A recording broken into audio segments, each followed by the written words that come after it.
I just wanted to make sure that you listeners are listening to the Drapetomaniac podcast on doayamedia.com. You are, right? Peace, family, and welcome to this edition of the Drapetomaniac podcast. This is Ayapo Yapa, the HDIC, that is the head Drapetomaniac in charge. And I'm here with my beautiful wife, Angela. On the run!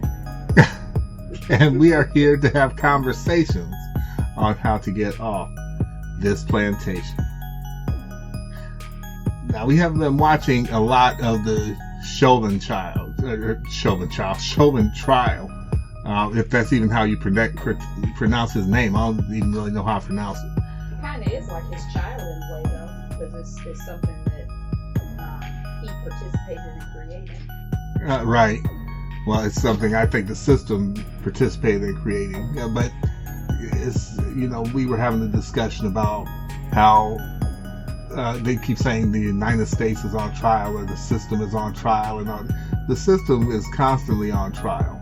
And the system will be on trial again and again and again because the same mess happens over and over again.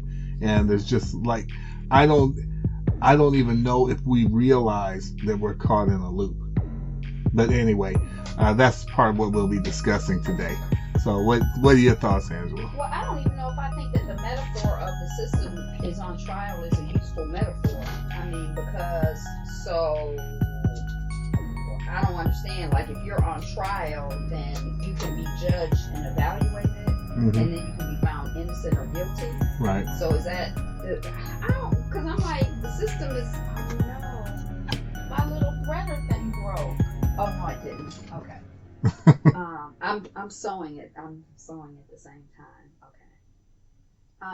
Yeah, I don't, because I feel like, so if the system is found guilty, let's just go with this metaphor. So the system is found guilty, and then what is it, sentenced to a lifetime in jail, or like how does the metaphor, like what's the repercussions? Where is this go? Where are we going with this? I don't like the metaphor. Well, I would submit that, and I don't believe this. I'm playing devil's advocate. Yeah, help me out. If the system could be put on trial and found guilty, then it could be put to death. Theoretically. Okay. But we all know that that's not true. What they're saying is not sincere, and so on. So it's just more, of ways to keep us invested in this system. I absolutely dread this cop getting convicted and going to prison. Why do I dread it? Because it's like every time something happens that makes it look, and I emphasize look, as if our people got a little bit of justice, or somebody got brought to justice or whatever, it causes one to invest herself more into the system, thinking, well, see, the system can work, the system does work, and all this crap. And that's why I dread seeing him be convicted. It's not because I don't think anything should happen to him. It should. I don't think that he shouldn't be put in prison. I absolutely do think that. I don't think he should be put in prison. What do you think? I feel like if and I don't even really think there's like a just punishment, and I also believe that, it's not for me to judge and to punish, it's for God or a higher power to judge and punish. But I feel like if I'm just looking at it objectively, Tim going to prison don't seem fair to me at all. It's like, I feel like what would seem sort of kind of fair is if he got, somebody put their knee on his neck and choked him out, and then brought him back to life, and then did it again. Like, how you see something on Black Mirror and they have those types of.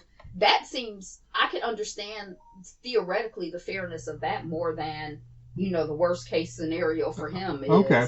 And see, the thing is, when I say being put in prison, I mean, all things being equal, or in terms of what actually could happen, something needs to happen to him. So when I say a person needs to, he needs to go to prison, I'm just saying, I'm not saying that I don't think something should happen to him, whatever that something is. Yeah, but that's just like that negative show you're watching where something needs to happen to him, and that guy went on probation for a year or went into detainment But center I don't because consider something I happened don't to him. I don't consider that something happening to him. Oh, well, When I what- consider something happening to him is something that even comes at least comes close to the magnitude of what he did. Baby, you know how to use this threader thing. I can never figure out how to use it. Could you thread this thing? Uh-huh. So when I say that, I'm not saying, Something well, as even in anything. Yeah, anything. I mean something that, like they say, the punishment needs to fit the crime. Right. So that's what I mean when I say that. Yeah. So that being said, But that being said, I'm just saying I was trying to explain for anyone who would say, well, Ayapo thinks nothing should happen to him because he doesn't want to see anything. He doesn't want to see us win. I don't think we win in this system ever. And also, I feel like when an individual gets punished and the system continues, there's no win. And when you say, it's been going on and going on and going on, if you start reading like the history of black folks in this country and like, back in the day, there's this story or account that I have heard where they were like, this is like supposedly the beginning of race consciousness or distinctions in how black folks were treated versus white folks. Mm-hmm. There were like 3 people who ran away. 2 were all indentured servants, I believe. Mm-hmm. And 2 of them were white. 1 of them was black. They ended up catching the people who ran away and they put them on trial, and the white people had to indenture for an additional 7 years or 14 years or 40 years or I don't know. Mm-hmm. But the black person was convicted to a life of servitude. Of course. But that was the first time that's like, we think of course now because we've seen the pattern again and again and again and again and again and again. But that was the beginning, some historians would assert, or whatever, of that pattern, or that's how I understood when I heard that account. But I feel like since our... Let me say this, though. I would submit... Baby, I don't know how you know how to use that thing. I can't figure it out. Well, thank you. I would assert that in that particular case, that black person actually didn't get a punishment. You know why? Why? All they did was gave to him what he had already. Or she. What did he have already? He was indentured for 7 years. So now he's indentured for life. That's different. Or now he has... Right, but he's enslaved for life. Right, but you know that was the plan anyway. Yeah, you say that. And I actually don't think that I necessarily agree with that. But I know you have. I have heard you say that. But when you're saying it's been going on injustices, you could have said when that trial happened, the system was on trial. And, then for us, the system failed. Again and again and again, from 1619 forward, the system has been on trial. The system has been on trial. So it's just kind of like you say, it's a time loop. It's right. We're in a loop where it's the same conversation. Right. And I just said what I said in the vein of that short movie that we watched, right? Mm-hmm. One would say, well, if he had done this or done that, then he could have just gone home. And I'm submitting, based upon the theory of that movie, it didn't matter what he did. Yeah. That was already his fate. And I don't remember, for this cop to keep shooting him. I don't remember the name of the movie, but it's on like the biggest streaming biggest streaming system in this country, and it's like a half hour short. Right. And I don't know how come it showed up on my timeline. Mm-hmm. But I might get the name of it so that if anyone is interested in watching it. But spoiler alert. It was very good. I don't want to spoil any of it. Oh, you don't? Yeah. So how can you talk about it? Yeah, even if you spoil a little of it, you spoil the whole thing. So we can't talk about it. No, we can't talk about it. No, we can talk about it. This is let's get the name of it, baby. Google it. Because then this is just your fair warning. Hey, people. Oh, I don't have my tablet with me because I'm trying to be a better person. This week, I decided I was going to sew instead of having my tablet so that I could be more attentive and less distracted. I'm trying to improve myself. But this is like going to be your fair warning that we are going to discuss it. So go ahead if you're interested and watch it. I started watching it and I stopped because my husband likes time loop stuff. We've watched a couple time loop things and I thought that he might enjoy it. There was this Twilight Zone, the new edition of Twilight Zone. There was an episode that was kind of like a time loop episode. that was similar in some ways to this piece. So I thought it would be interesting to compare and contrast how the two stories were handled, sort of the similarities and the differences. So right. Yeah, that's what's going on. Baby, I don't even know how to tell you to look it up. What you looking up? I don't know yet. And I don't even know how. I wasn't looking for it. It just found me because I consume so much media on that platform. So we'll put it, if we don't find it before the conversation goes on, I'll try to remember to post a comment to this this YouTube video, and we'll add a comment on the. Let me read this. It's called Two Distant Strangers. Yes. And it uses its time loop. I'm reading this, and it's on Netflix. It uses its time loop. Baby, I was trying not to give them no free advertisement. Oh, yeah, but how would they know where to the find it? The largest streaming service in the U.S.? You don't know? You didn't know what that was? Well. Okay. Well, anyway. Two Distant Strangers uses time loop for something more urgent and powerful to demonstrate that no matter what black people do, no matter how they alter their behavior, they are powerless to stop the police from killing them. Oh, wow. Now, I did not read that summary before I read the piece, so I didn't really know where it was going. Right. So nothing has been spoiled yet. So if this is your chance to pause and then watch, it's only 33 minutes, 35 minutes. Yeah, 31 minutes. Actually. 31 minutes. Okay, so it's a half hour. Go watch it and then come back if you have that platform and if you're interested. Okay, so when I was watching it, I had gotten to the point where he was like, "Oh, I'm going to talk to you." And I was like, "Oh my God, this is like the Twilight Zone edition where they were in the time loop and the cop was stalking them and kept killing them. And then they were like, "Oh, the solution is to hold a camera up to the cops." And then the episode. Yeah, that didn't work out for George Floyd too hot. No, I'm talking about in this episode. Right. And it was supposed to be like, this is the solution and everything, like the loop stopped and life was wonderful. Right, and that's my point. It doesn't work in real life. It even right. When we were watching it, it was like, yeah, no. We watched that well before George Floyd, but right. I mean, shit. Excuse my language, but how much stuff has been videotaped? Right, right. That was my point. Even right. when we were watching it back then, we were like, yeah, no. But I'm saying even back then, we had awareness of us being videotaped, being abused. We right. have awareness of us being documented, being abused. Right. And that documentation does nothing to. So that's what made it so hollow. That's what made it so hollow and so disappointing and so upsetting. So when we got to this part in the time loop where he started talking, I was like, oh, so is this going to be the solution? Like, oh, you just have to talk to him. And then, hallelujah, come to Jesus. We'll have a kumbaya moment. Right. I didn't realize that the synopsis already gave away what was going to happen or where it was going. Right. I had no idea it was going there. Well, in watching that, I told you while we were watching it, when it got to that point where he was like talking to the cop and they seemed like they connected and all that stuff, I immediately was like, yeah, this is some crap.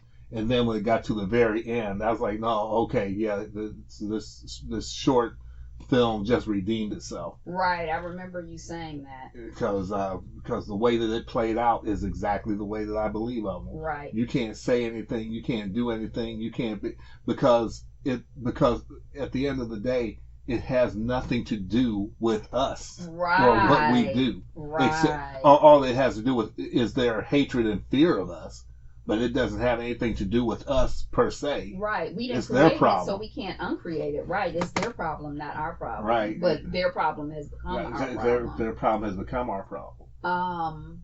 Dang, it was something else I was gonna say in terms of so once at the end I realized, okay, so this white guy is toying with the black guy. It's right. just entertainment and fun for him. The black guy is fighting for his life, but for the white guy, it's just entertainment and fun. Right. And that seemed really on cue to this society. Right. Like, I think we're fighting for our lives. We're trying to explain things to them. We're explaining things to them that they already know. Right. And I've definitely come to that awareness that, a lot of times, like, you explaining stuff is just a way of you wasting your life. And they enjoy that. They enjoy right. the idea that you've wasted your life explaining to them instead of trying to figure out, you know, use your creativity for something that could add value to your life. Right.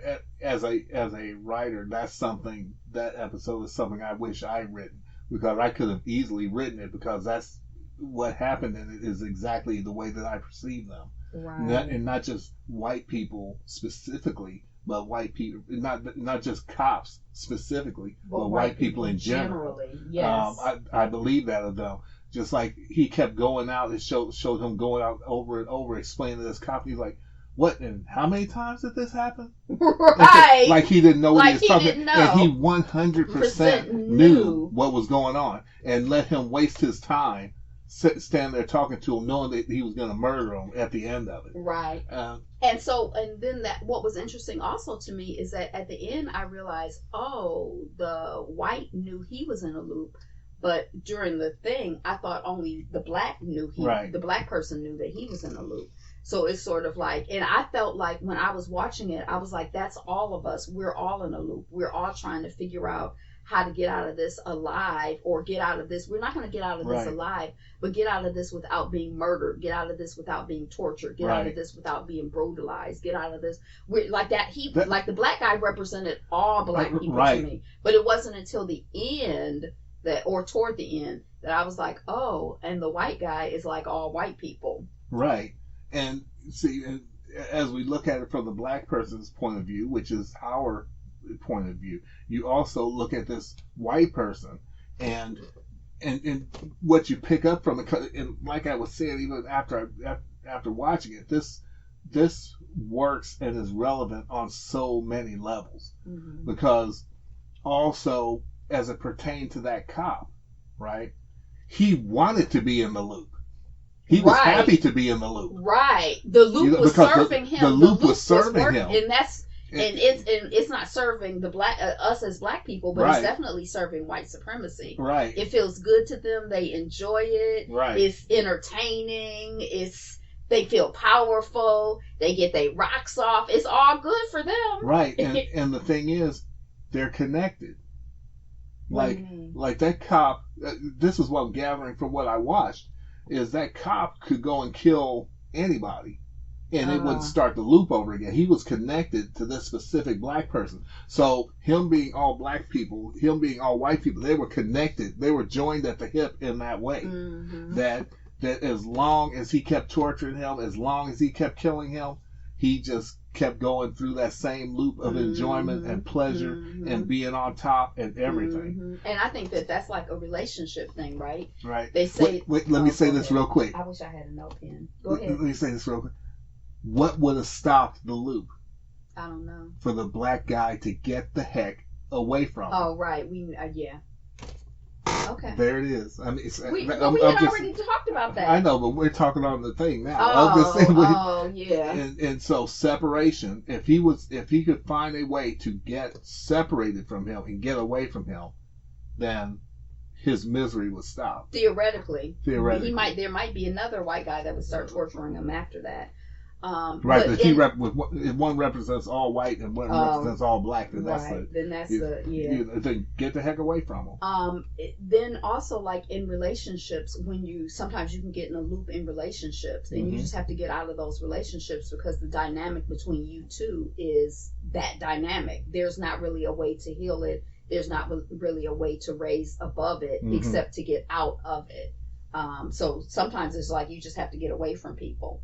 I also think, as we're continuing to talk about it, you said, well, there was one problem with it when he mobilized the whole SWAT team to come into his place, and how with that. But if we think of it as metaphorical, as he represents all white people, and the SWAT team is just an extension of himself as whiteness, white supremacy, the system, then he can do anything. Oh, yeah, he always has instant access. He has access to the whole system of white supremacy, so anything... That's fair. Yeah, that definitely, yeah.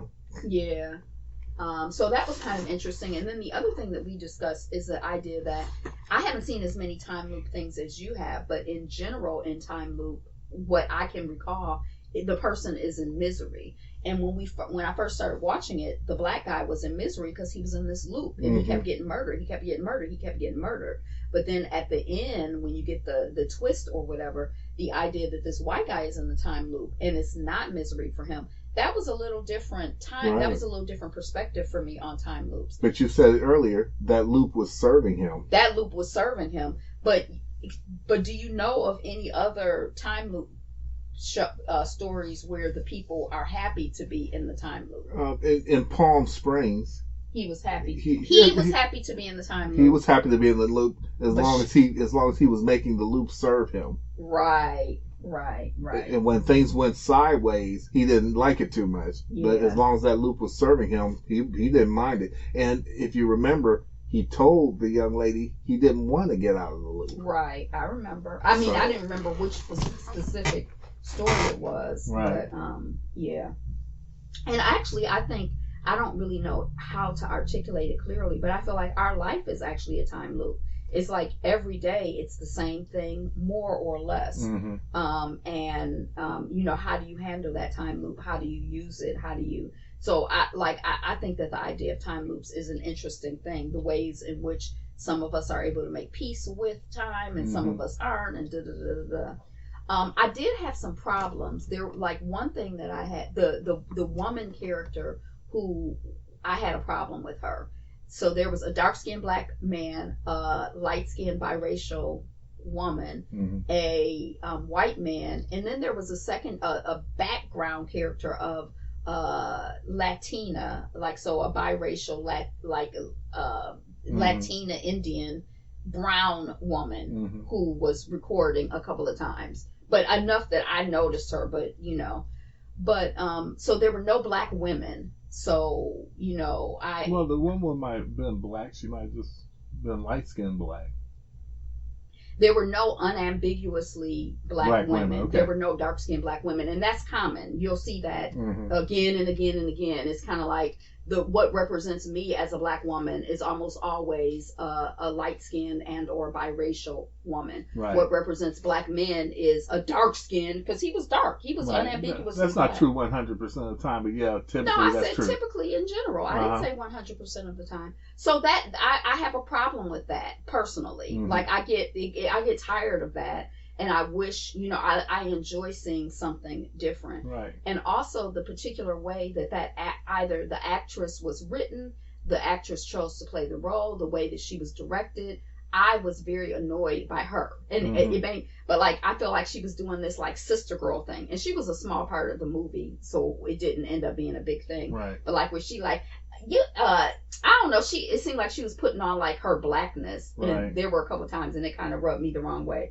And then also I feel like as a woman, she was like, "Oh, you men," it was like there was a way she was generalizing that seemed very immature and was getting on my nerves. I can understand where that gets on your nerves. The same way that when I see dark-skinned black men or black men always portrayed as gay, they always got to be gay. Yeah, it gets on my that gets on my nerves freaking too. nerves. Yeah. And the whole either you're a thug or you're whatever, anything, and God forbid you should ever be presented as a father, who is married to someone that has children and are taking care of your family. It doesn't serve their agenda. It doesn't serve their narrative, which I understand. Well, that's the same thing with when they show, light-skinned black women or biracial women supposed to represent, all black women. Right. I'm saying they have. I agree. But speaking of serving their narrative, so when you read the summary to me, I was kind of a little bit appalled, because I kind of feel like it makes it feel like if I had read that summary, I probably wouldn't have watched the film, because it just seems like misery porn. Like the whole point of this show is that black people can never escape from white people. You want to watch this? This sounds like fun, right? But you know what? That's my whole shtick, and my whole point is that no, black people cannot win. I said black people cannot escape from white people. I don't believe that. But yeah, if they're talking about black people can't escape white people, yeah, I don't agree with that. But I'm just saying, as far as we can't win in the system. Yeah, you can't win in this system. Yeah, you separate and get away from that. it. Yeah. So and and that actually made sense. Oh, I apologize. Okay. So I feel like if I had known that I I took something away different from what the summary says, which may be different from what the artist intended. But what I took away, there was a scene, you said, when you were like, at the end of the movie, the white guy was saying this and this and this. And I'm like, at the end of the movie, the black guy was saying, I'm smarter than you and I'm going to figure this out. I'm more creative. I'm smarter. And that's what I took out. I'm like, yeah, we in a tough situation, but we can get out of this. But I feel like there is this whole thing, like we started watching them, us. There's a series on another. Yeah. There's a series on another platform, and I think we watched maybe 1 or 2 episodes. And I've read a couple of reviews, and people are like, it's just like about black people being miserable. It's about black people being tortured. Somebody was saying, if you want to look at the horror genre, it's not very imaginative. They've taken some scenes that are classically white scenes and just put black people in it. If that's the extent of our creativity, then that ain't really, that's not really very creative. But that the whole point of this is to see black people tortured. And so I don't know, now that I've read that, if I'll be able to continue watching them. They say that as it unfolds, yes, it becomes more and more disturbing as a black person to watch this torture. Mm-hmm. And so I feel like there is this whole agenda of the system to drill into our heads that we cannot win, that, white people will always best us, that, it's fun to watch us get tortured and for us to, be miserable. And so I feel like, maybe that's why it was on that platform. But I will push back against that a little bit, because it takes a light hand, and there's like this thin line, because I have said, and I keep saying, I wish that all black people, that black people would only ever see our people lose, because it would be back to my casino analogy that I love. If you're in a casino and all you're doing is losing and you never win, and then you realize you cannot win in here, you're going to get the heck out, mm-hmm. or find a way to get the heck out. Mm-hmm. And so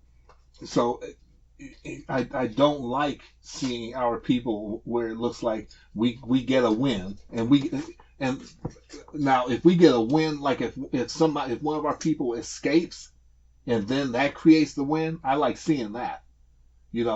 Anything that involves getting away from this system, getting away from these people, and then our lives just flourish. I love seeing that. I watch that all day. Mm-hmm. But anything that looks like you can get some kind of a win within this system makes it look like, see, all we have to do is fight hard enough, and we can gain some ground. It's like a football game. All we have to do is pull our feet, our pants up, and we can win. Well, not even that. It's just, it's just like, all we have to do is play harder, and we can win. All we have to do is study harder, and we can win. I'm not even saying that. I'm not sleep. I'm not even saying that. I'm saying it becomes this feeling like you're playing a football game. All you have to do is keep moving the ball up the field, and you can win. And then finally you can get a touchdown, mm-hmm. as opposed to the game is set against you, the refs are against you, the rules change on the fly, you are subject to rules and your opponent isn't subject to any rules, therefore there is no way for you to win. Given that scenario, a lot of people would just say, well, then I'm not going to play, I'm leaving the stadium. Mm-hmm. That's what I want to see. But us be like, we're leaving the stadium because we cannot win in this construct. Yeah, we can't win. Even when you said in the beginning about with this trial that's going on, that you hate that it looks like the system is going to seem to be a win. Mm-hmm. I don't, and you feel bad about that, or you don't like that. I don't like that. I don't feel the same way, because I kind of feel like there's like levels of insight, there's levels of wisdom, there's levels of discernment, and there's levels of perception. And so I feel like, on a basic level, it might seem to be a win. But I feel like the way that I'm looking at things, I'm not trying to say, I'm not basic. But I'm just saying the way that I'm looking at things, it doesn't look like a win to me. So I feel like I don't feel like, oh, we have to keep things really simple and basic for people to understand that they can't win in this system. Not that we have a choice to keep things or not keep things anyway necessarily, but I feel like, yeah, there are going to be some people who, you know, with him getting convicted are like, yay, we won. And then there are going to be some people who are like, I don't feel like we won. There are many men who will debate that, you know, they watch porn or the porn is, but the numbers as far as the dollars go, the porn industry, there's a reason I'm setting it up like this. The porn industry is the biggest industry on the planet. Uh-huh. You can have me saying, what are you talking about? I eat right and I exercise every day. You can look at my freaking body and tell that that's not true. Mm-hmm. I said that to say this. There's exceptions to every rule. And there are black people who, yeah, they'll see like this man get convicted and say, yeah, the system's still a bunch of bull. But from what I see of the society at large, when it comes to our people, we think that there's some kind of a win. And you're actually the one who taught me that, because I was the whole time I'm thinking, you know, we want to break away from this system, and you were the one who told you that, or where did you get that idea? Because in general, in mass, our people, at least in the United States, I can't speak about worldwide, but at least in the United States, our people don't seem to be trying to break free of this system. We seem to be trying to integrate more deeply into it, or be treated right within it, and so on. So when I talk about not wanting to see these seeming wins, I'm not even talking about the people who see it for what it is, because, you know, they see a seeming win and it affects them the way that it affects us. That's some bull anyway. I'm talking about the masses who see it and actually think, you know, well, see, the justice system does work for us. Yeah, and it I can understand what you're talking well, about. I'm talking, we're on the thing though. Yeah, I understand. I'm just saying I have a different perspective about it. Right, I know.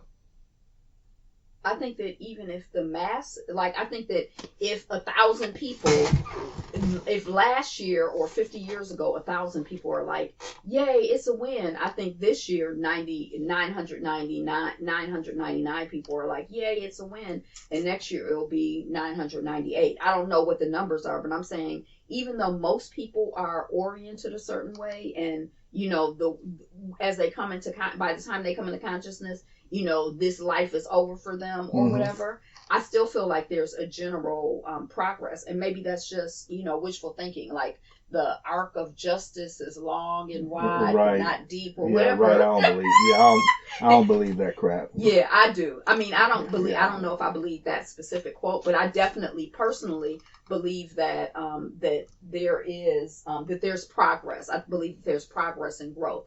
I don't think that progress and growth may happen as quickly or as dramatically as I would like for it to happen, but I do believe that, you know, people individually and we as a people are progressing and growing. I may not be able to discern it, but I do believe it's sort of like watching a plant grow. Like, if you just stand there and watch it, you're not really going to see any growth, but I believe that growth is happening. And I think that there are some things that have a short life, you know, like you can, like if I grow sprouts in 3 days, we have sprouts. If I try to grow a tree, I'm not going to have a tree in 3 days. And so I think that there are some things that have a longer time span than others. But, right. Yeah. Well, I feel that our disagreement is nuanced on that, because I 100% agree with you. Mm-hmm. I'm just saying that anything that keeps us in this construct is a problem. But anything that pushes us out of it is a good, beautiful thing. And also, I think that there's something to be said for being pushed out of stuff in a more, or I feel like the more, when we talk, you love to say this is nuance. And I feel like there's something to be said for dealing with nuance. As a meditator, when I first sat to meditate, I could only perceive very gross, obvious things, like sensations, like I'm itching, my legs hurt. And then as I continued to meditate, I was able to perceive things on a vibratory level that I just wasn't able to perceive before. Mm-hmm. And I think that as Black people, we're like, oh, a white person is beating us. White people bad, Black people good. And now some of us are starting to be like, oh, neocolonialism, or I shouldn't say starting, because it's been an ongoing conversation before. But I think that, principles before personalities, and like really getting at the core of things and being able to perceive, the real issue. Like for me, I don't believe in hierarchy. So I don't care if I'm on the top or not. I don't believe in hierarchy. Right. That's not a value that I hold. Because I feel like it's evil. They're not productive. Right. Yeah. Well, I feel like it's full. I submit this. If a person is on the fence, right, I would like to see a case where a person is on the fence about something and they get a win, and that win causes them to go to the other side of the fence, as opposed to, well, do we get justice or don't we get justice? And then some seeming justice happens. No, yeah, that's bull. If they're on the fence. So people who perceive a win as a bunch of bull are already on the other side of the fence. I'm talking about people who are either on the other side of the fence or sitting on the fence trying to see if there's some kind of justice, quote unquote justice, that's going to happen. I like what you actually say it a lot, but I heard someone else say it too, is there's no way, after you murder somebody, there's no way to get any justice for them, ever. What are you talking about? They're dead. You can't get any justice for that. I understand it in the abstract. I understand what people mean by it. And I don't disagree that something needs to happen. But as far as for that individual person that got murdered, you cannot get any justice for them. Right. And I don't even know if people, because for me, I don't know. For the individual person who got murdered, we were talking about that this morning or whatever. I'm like, I don't know. They may be gone on to glory. They may be like, woo, I'm so glad that I got murdered and this is so much better. I don't know. But I feel like for the family who watched and witnessed that, or is aware of that, and the pain they feel and the loss they feel, I feel like, how do you take away my loved one and then you give me $100, you give me $100 million? Like, that don't even make sense to me. Right. I want my loved one. Right. And like, it's like, it's not even like the punishment doesn't fit the crime. The compensation doesn't fit the injustice, or it's like they're apples and oranges. They're not even the same thing. Right. Like, that don't even make sense to me. I wonder if this has ever happened. I thought about this, like, this is kind of a side note, but like when the World Trade Center went down, and I'm not laughing because it went down, but I wonder if there was like somebody who was in the back of their mind trying to plan somebody's murder to get the insurance money or whatever. And then they end up getting killed. And they got the insurance money anyway. Yeah, and they had to like act like they were hurt about it because they're the only one that knows. Right. They're like, oh, he's gone. Oh, she's gone. She's gone. I'm sure and then they get home and close the door and close the blinds and just be partying like I don't know what. Yeah, I'm sure there were, because there were a lot of people. The world's a big place, but I think about that sometimes. I'm like, everybody doesn't love everybody like that. No. But back to what we're talking about. A few bucks. I don't care if it's millions of bucks. I still consider it a few bucks in relationship to a person's life. I don't want money. I want my child with me. I want my wife with me, my loved one with me, or my leg working, or my whole finger, my whole use of body, my body, or whatever. Yeah, But I feel like in this society, to me, I feel like money is, like, the concept of money is weird to me. Right. But yeah. That's it. Do we have anything else to discuss? No, I guess that's about it. It's been another very stimulating conversation, which we always have them, and I enjoy that very much. Oh, I enjoy it too, baby. So, sometimes they get heated, and I still enjoy it. very much. Did you ever like I listen to said, the one that we did that you never released, the unreleased one? no, I'm still debating whether to release that one. That's But an did you evergreen. ever listen to Oh it? no, I haven't listened to it all the way through, but that's an evergreen. And that's what I did one where we were pretty much at odds, and I said this be good to record. Yeah, we were beating each other and fighting and But throwing things and yelling, pulling hair. it wasn't like that. But we were definitely at odds, and you could tell there was like this tension.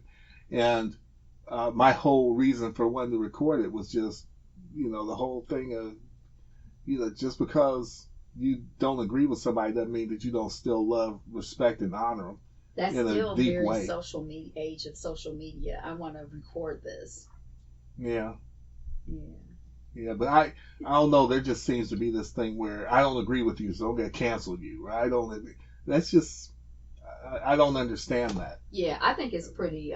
That's shallow. Yeah, I think it's pretty immature. Because I actually think, we have this conversation. I'm like, shoot, we were talking about your dad or something. Mm-hmm. But I feel like people are people. People Right. are complicated. There are things we like about people. There are things we don't like about people. Right. There are things that we admire about people, and there are things that are skitty about people. It's Right. like, what person is just, other than the baby who came over here? Oh, I don't know. Like, what, our granddaughter? Yeah. The baby that came over here? She's talking about our granddaughter, the baby, like some random baby. Random baby.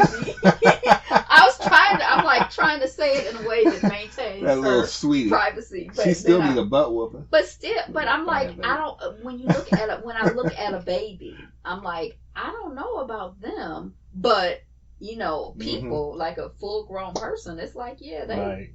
a real relationship, a full grown relationship. Yeah, Right. It's gonna be some good stuff, some bad stuff, some and that's ugly. That's some one of the pretty. things that's so hurtful to me about our people is we've never been able to actualize, because the things that we do, even if it's Never. well, I don't mean never. I don't Okay. mean since before we came in contact with white people.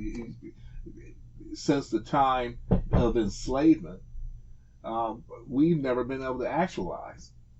And so when we do whatever, there's all kinds of stuff that we do. And my first thought is always, who would this person be had they not been born into this mess? Mm-hmm. And it leads back to the eternal question a lot. For me, what I call the eternal question is, at what point does a person become responsible for their own actions? But that being said, who would this person be had they not been born into this mess and have to live with it and deal with it every day? And we can say, well, I went through this and I didn't go and shoot anybody, or I didn't do this, or I didn't do that. Well, good for you. But for the grace of God go I. Yeah. Different people are cut different, and then also I feel like not only do we have, somebody might be holding 3 generations of trauma around something. Right. You might just be holding your own personal trauma around something. So Right. that might have to do with how I feel like you don't know what's going on. Well, I'm not judging like that. yeah, I'm like, I don't know what's up with people. Yeah, as one who deeply believes in epigenetic memory, I think all Black people carry this. But I'm this saying some pain. of us may be carrying different, True. So someone may touch me and I might think they're gonna rape me, and then I might haul off and stab them in their throat, and you be like, well, shoot, somebody tried to rape me and I ain't haul off and stab them in their throat. Why didn't you do like I do? But I might my grandmother, my great-great-grandmother Right. might have, who knows what I'm dealing with that I may not even Right, be conscious exactly. of, that gets stimulated or brought up or triggered or whatever. So I guess my thing is that when it comes to our people, there's some stuff I get judgmental about, but I don't judge our people too harshly, because I'm like, I haven't been able to see our people outside the context of this mess that we're in. What would our people be? What will our people be like 2 generations or 3 generations, maybe even 1 generation removed from a system of white supremacy? And we are a unique people, because if we look at the history of African people, that we're definitely connected to that history of African people. Mm-hmm. But I feel like as Black folks, we are, as Black American folks, Black U.S. American folks. Black people in America. In America, but Right. America includes the Americas. Like Oh, the right. United States is not the only America. Right. I was watching this thing about I really want to see the Quilombo in Colombia. The first, I think that Haiti is the first documented country of free Black folks in this hemisphere. Mhm. And I think that this Quilombo is the first documented community of Black folks in this hemisphere, and they're like from the 1700s. I think it's a Colombo. You know, I thought you said Colombo, Yeah, like like the TV it's very show. interesting that this person went into their house and they were smiling Right. after I know. at the World Just- Trade Center. Just one more thing. I just have One more question. No, I was Colombo's the saying bomb. I Q- don't care if he is white. I think Colombo's the it's bomb. Quilombo. My mom used to watch that when I was a I child. love so me it's some like Colombo. wired in.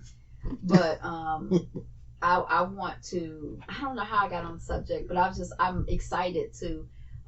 So we were talking about the Americas Mhm. and the ways in which we're connected and the ways in which we're different. Like I feel like we're all family over here in this part of the hemisphere. All of us who have gone through enslavement Right. are part of, and it's a lot of us in Jim Crow. Brazil. It's a lot of us all, not just in the United States. Mhm. But I feel like it's kind of like your household. Like we're related. We're both Black Americans, but your Right. household growing up was very different, Different from than my mine. household growing Right. up. So we're not the same person. We don't have. But anyway. So anyway, I'm finished. Okay, I'm finished What too. time is it? Time to finish up. Oh, I haven't broken my fast yet today. Okay. And me either. You haven't On yet? accident. All I've been drinking is water. But have you snacked on anything? Nope. What? Just been drinking that lemon water. Oh. So anyway, thank you for joining us for another edition of the Draped Maniac podcast. This is Adiapo Yapa, the HDIC. That is the head Draptomaniac in charge. What edition And I'm here is with this? I don't know. Oh. I've lost count. Oh. So you don't put a number when you put them on the I put the name, just the title. You've been doing it consistently for a long time. No, not Don't the do the slow not the clap. slow clap. Not the slow clap. And I'm here with my beautiful wife Angela. Yes, you are. Wishing you peace and blessings, safety, security, and sanity through separation. I'm here with my handsome husband, Ayapo. Yes, I am. Oh, but until next time next week at the same time. I always have trouble saying that. Until next week at the same time. At the same week. No, next week at the same time. But next time at the same week, that could be like a time loop. So Yeah. maybe we should say next time at the same week. Yeah, no. Yeah, then I just play the same episode over. So, wishing you peace and blessings, sanity, safety, security through separation. I already said that. And until next week at the same time, we will see you on the run. Love, peace, and happiness. Peace. Peace. Oh, brother, I forgot to turn it on. Are you joking? Oh, we got to do this all over again. Oh, well, you might have to use your evergreen. No, I'm kidding. You're having fun. And thank you again for listening to the Draptomaniac podcast. Tune in next week at doiamedia.com.